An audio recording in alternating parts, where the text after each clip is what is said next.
ગુણગાન ગાયા, ભગવાનના જીવન ચરિત્રની લીલાઓનું આપણે વર્ણન કર્યું. અને હવે ભગવાનની કૃપાથી હું તમને ભગવાનના જીવનની આયુની લીલાનું વર્ણન કહી સંભળાવું. ભગવાન શ્રી કૃષ્ણનો જન્મ મથુરા નગરીમાં કારાગૃહમાં થયો હતો. 6 દિવસની ઉંમર હતી ભગવાનની ત્યારે ભગવાને પૂતનાનો વધ કર્યો હતો. 3 માસમાં સંકટ ભજન કર્યું હતું. 100 દિવસના ભગવાન થયા ત્યારે તેમનું નામકરણ સંસ્કાર થયું. 1 વર્ષની ભગવાનની ઉંમર હતી ત્યારે ભગવાને તૃણાવ્રતનો વધ કર્યો.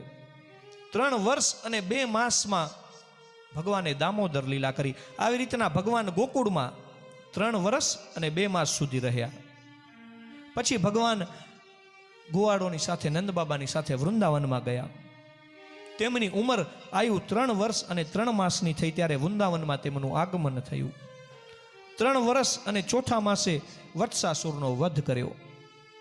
4 વર્ષ અને 2 માસમાં ભગવાને અઘાસુરનો વધ કર્યો અને બ્રહ્માજીના મોહનો નાશ કર્યો.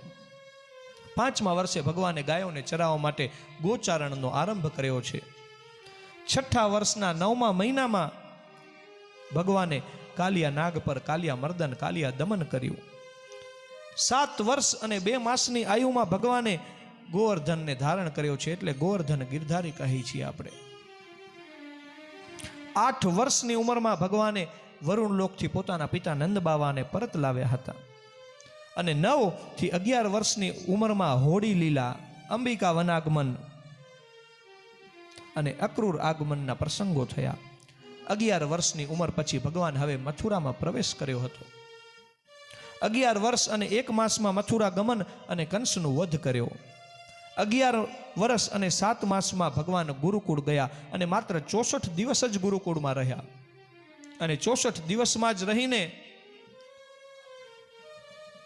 64 કલાઓની વિદ્યા પ્રાપ્ત કરી. 15 વર્ષ અને 32 વર્ષ સુધીના સમયમાં ભગવાને જરાસંઘ દ્વારા 18 વખત જે આક્રમણ થયા એમાં યુદ્ધો કર્યા. 32 વર્ષે ભગવાન શ્રી કૃષ્ણના રૂકમણીજીની સાથે વિવાહ થયા. 33 વર્ષે ભગવાનને ત્યાં કામદેવ સ્વરૂપ સ્વયં પ્રદ્યુમ્નજીનો જન્મ થયો. 45 વર્ષે કુરુક્ષેત્ર મિલન થયું. 51 વર્ષે 18 વર્ષ બાદ પ્રદ્યુમનજી દ્વારિકામાં પરત ફર્યા છે.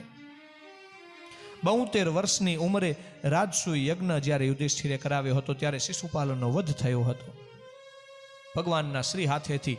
અને 73 વર્ષની ઉંમરે દ્રૌપદીની ચીરહરણ પૂરવા માટે ભગવાને લીલા કરી હતી. 86 વર્ષની ભગવાનની જ્યારે આયુ થઈ ત્યારે અજ્ઞાતવાસથી પાંડવો પરત ફર્યા છે. અને ભગવાનની 89 વર્ષની ઉંમર હતી મહાભારતના 18 દિવસના યુદ્ધ સમયે.